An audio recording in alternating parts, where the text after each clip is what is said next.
Welcome to Pocket Fiction by Steve Cook. The Climb, a short story set in the Poisonroot universe. Part 1.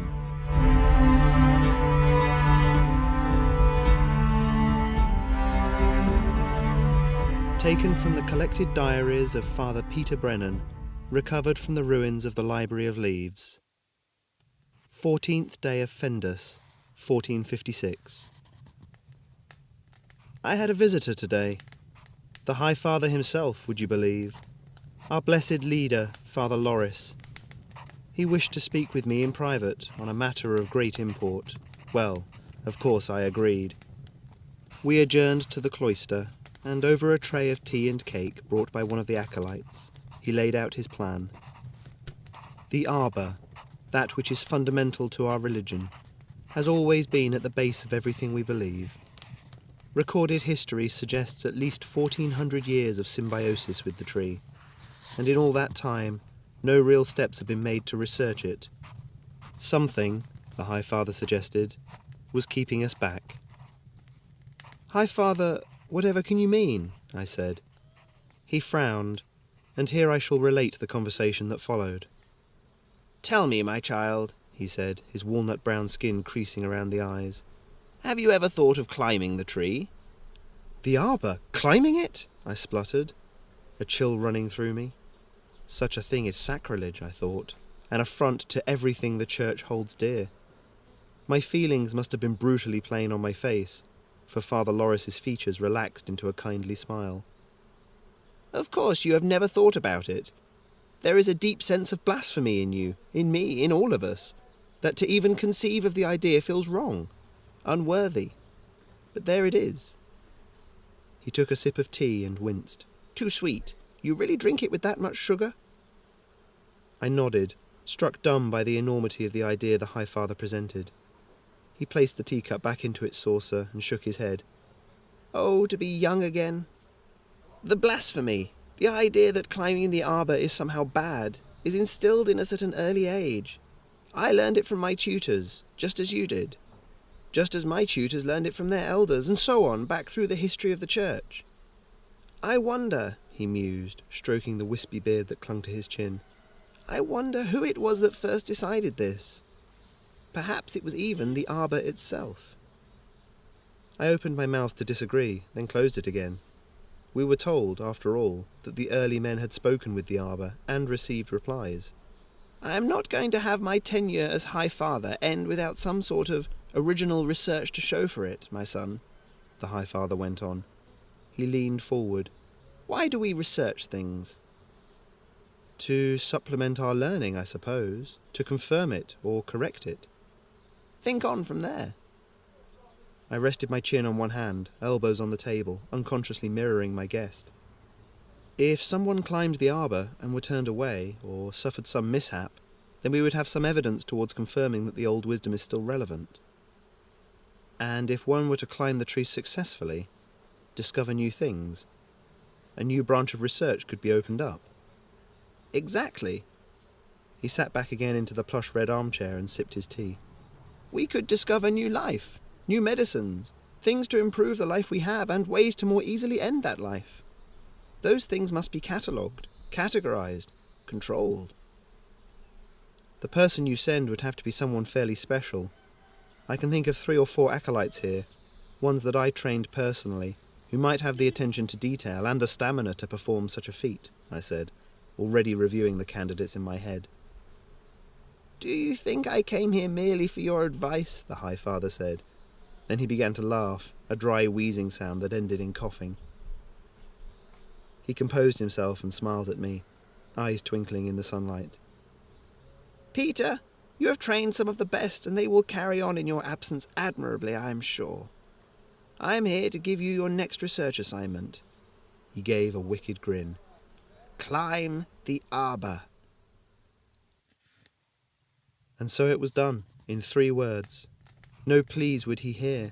He already had answers to most of my reasons for sending someone else, almost as if he had planned every word.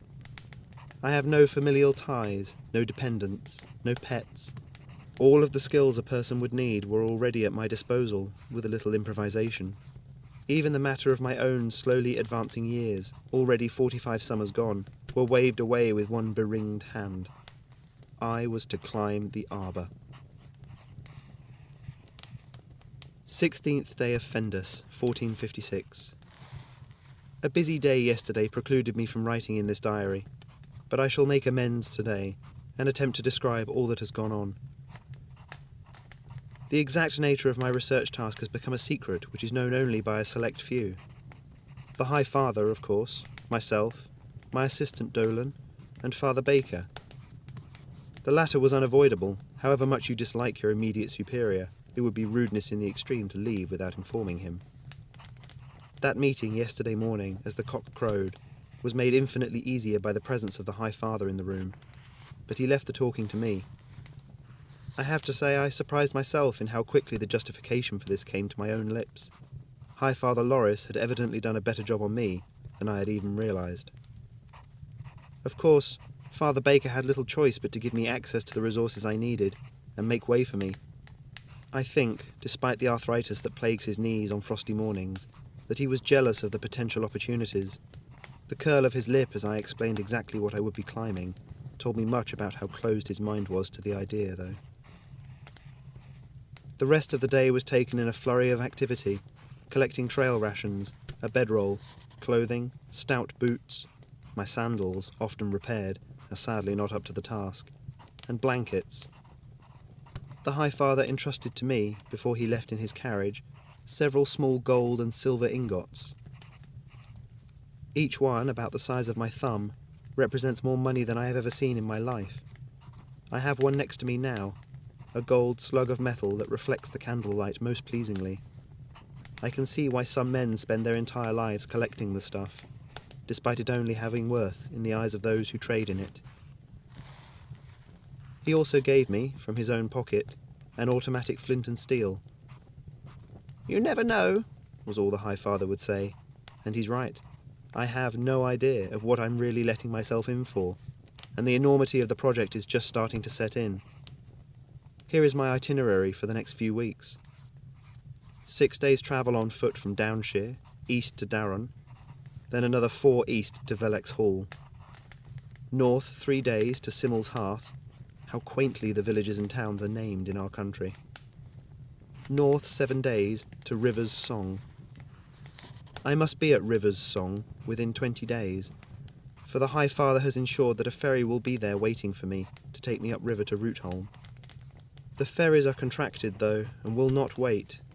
It is my understanding that the ferries remain one of the few ties we have to the SIC, and it is easy to see why when our goals and resources lie so far apart.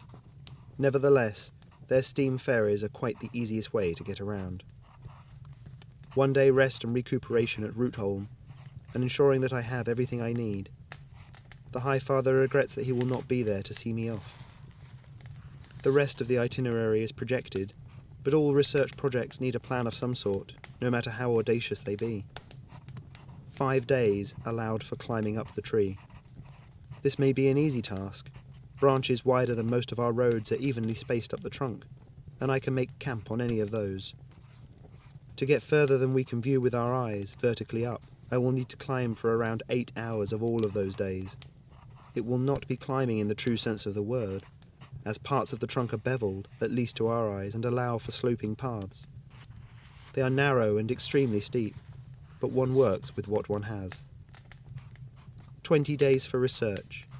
This is, I feel, the most flexible part of the project. Depending on how high I reached during the previous days, I will perhaps need to eat into this time for climbing. Eating is an appropriate word for another reason, as I will be carrying my rations on my back and can manage enough for a little over 4 weeks. 4 days to descend. The High Father has kindly offered me a room and board at Rootholm for several weeks afterwards, no doubt so that he is the first to hear about any findings. It is the least I can do for an old man. Besides, I will no doubt be extremely tired by that point. Tiredness is an apt subject to come round to, for I feel this has become somewhat of a ramble. It is gone 9 bells, and my candle is beginning to burn low. My boots, stiff and uncomfortable for now, a sat ready to be donned after morning meal, and my pack, quite the heaviest I've carried for a good long time, leans by the door ready to be shouldered. I leave on the morrow. Tune in next week for part 2. If you like what you hear, then why not share it with a friend? And come and check out my website at www.stevecookfiction.com, where you'll find this episode and many others